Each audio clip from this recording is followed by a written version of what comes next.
Alright, y'all, so I'm currently editing a video, and I thought since I wanted to read my Bible anyways today, I think I am just going to put out a quick video of me reading just 2 pages. And I said I wasn't going to do this for a little bit, but I'm going to keep just kind of randomly posting out these videos. I'm going to keep reading my Bible every day that I can, but still. So, I'm going to start right now. Kings 11, or 1 Kings 11. Then all the kings of the earth, great men from many lands, came to interview him and listen to his God-given wisdom.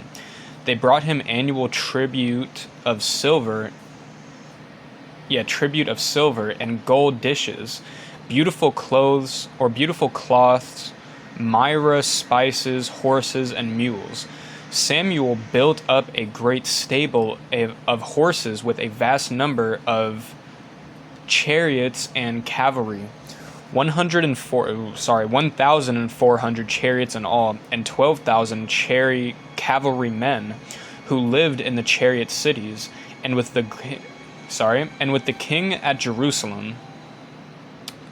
Silver was as common as stones in Jerusalem in those days, and cedar was of no greater value than the common sycamore.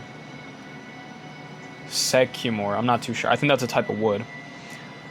Where am I at? Solomon's horses were brought to him from Egypt and southern Turkey, where his agents purchased them at wholesale prices. And Egyptian chariots delivered to Jerusalem cost 400, and the horses were valued at 150 each.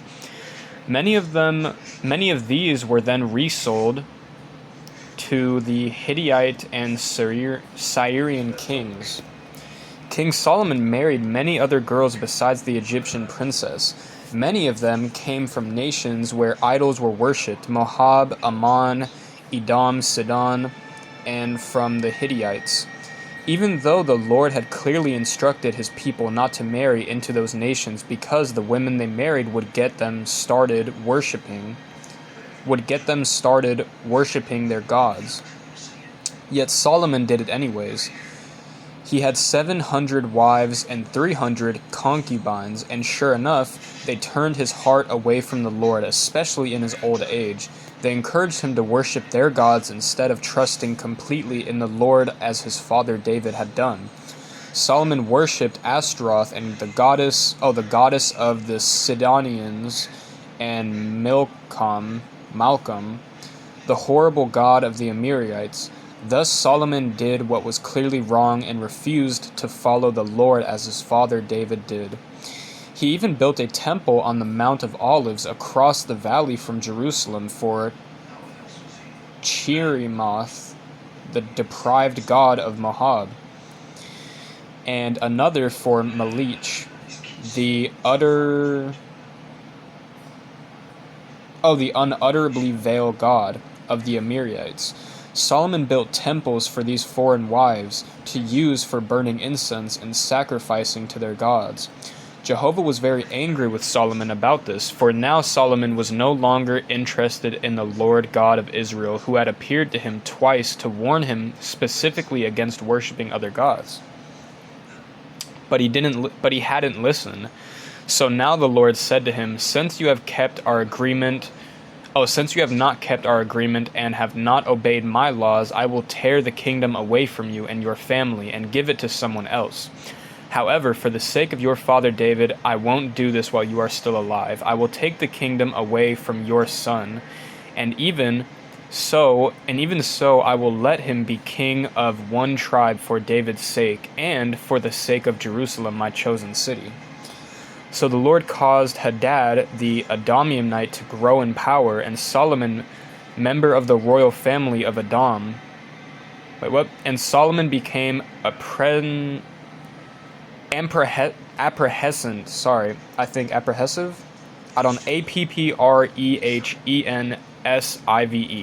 For Hadad was a member of the royal family of Edom. Years before, when David had been in Edom with Joab to arrange for the burial of some Israel soldiers who had died in the battle, The Israeli armies had killed nearly every male in the entire country. It took 6 months to accomplish this, but they finally killed all except Hadad and a few royal officers who took him to Egypt. He was a very small child at the time.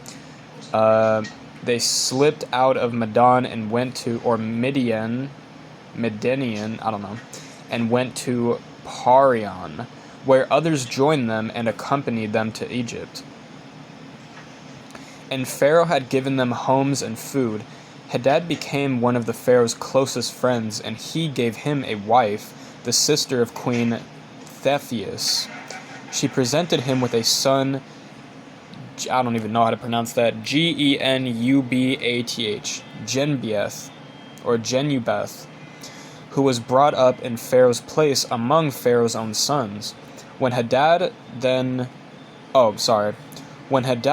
there in Egypt heard that David and Joab were both dead, he asked Pharaoh for permission to return to Edom. Why, Pharaoh asked him, what do you lack here? How have we disappointed you? Everything is wonderful, he replied, but even so I'd like to go back home. Another of Solomon's enemies whom God raised to power was Rezon, one of the officials of King Hadad-Ezer, of Zobia, who had deserted his post and fled the country. He had become the leader of a gang of bandits.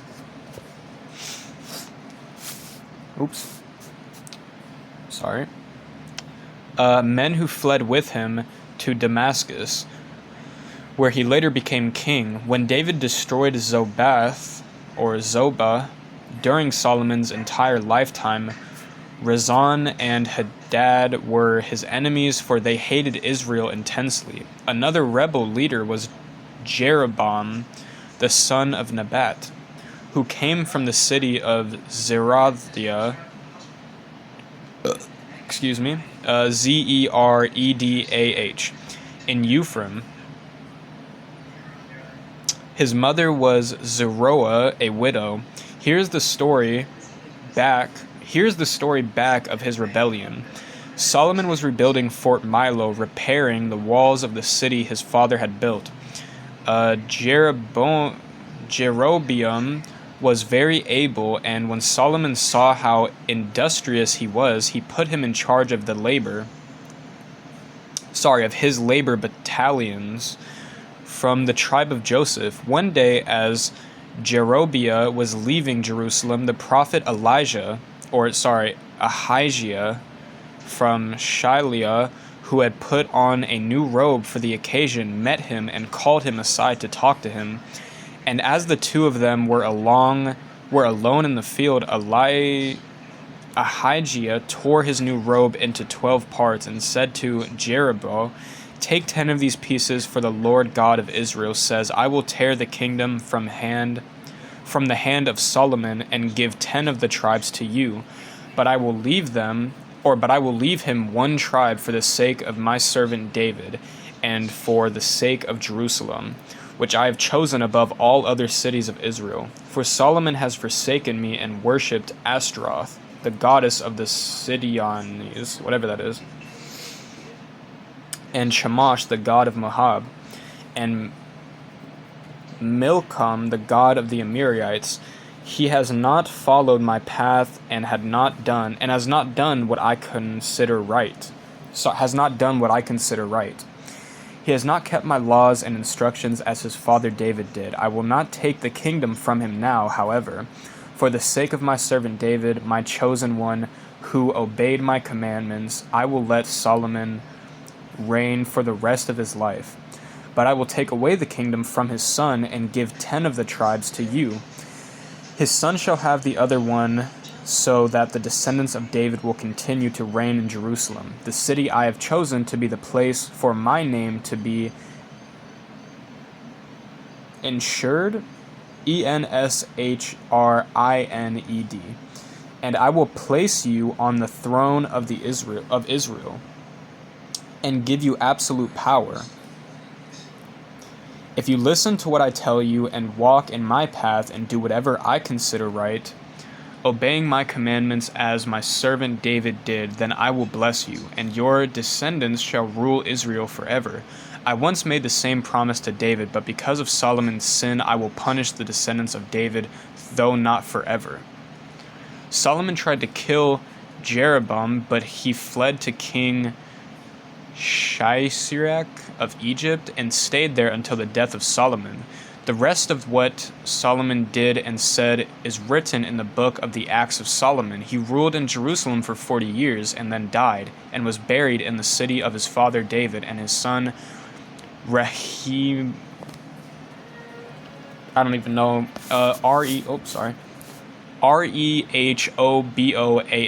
reigned in his place. Rehoboam's inauguration was at Shechem, and all Israel came from the Coronation. Sorry, my reading is still pretty bad. Ceremony. Jeroboam, who was still in Egypt, where he had fled from King Solomon, heard about the plans from his friends. They urged him to attend, so he joined the rest of Israel at Shechem and was the ringleader in getting the people to make certain demands upon Rehoboam. I don't know how to pronounce that name, I'm sorry. Your father was a hard master, they told Rehoboam. I don't know. We don't want you as our king unless you promise to treat us better than he did. Give me 3 days to think about this over. To think this over, he replied. Come back then for my answer. So the people left. I want to pronounce that name so badly, but I just can't. Rehoboam. Talked it over with the old men who had counseled his father Solomon. What do you think I should do? He asked them, and they replied, if you give them a pleasant reply and agree to be good to them and serve them well, you can be their king forever. But Rehoboam refused the old men's counsel and called in the young men with whom he had grown up. What do you think I should do? He asked them, and the young men replied, tell them, if you think my father was hard on you, well, I'll be harder. Yes, my father was harsh, but I'll be even harsher. My father used whips on you, but I will use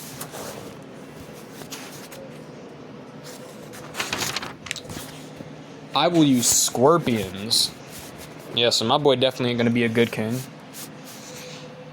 So when Jeroboam, I don't know how to pronounce that, Jeroboam, and the people returned 3 days later, the new king answered them roughly. Okay, so that's where I'm going to leave it right now. I'm on 1 Kings 13 to 1 Kings 14, page 294 to 295. And again, sorry about me not having a camera stand yet. We're not getting paid just yet. So whenever I do get paid, I will try to get like a camera stand, and I'll try to set up a little system where you guys can see the Bible, and then I'll be reading a lot more. But for now, that's where I'm going to leave it. Maybe I'll make another video of this tomorrow, or maybe I'll just go outside and make another talking video, but who knows. Thank you guys so much for watching. God bless you all, and peace out.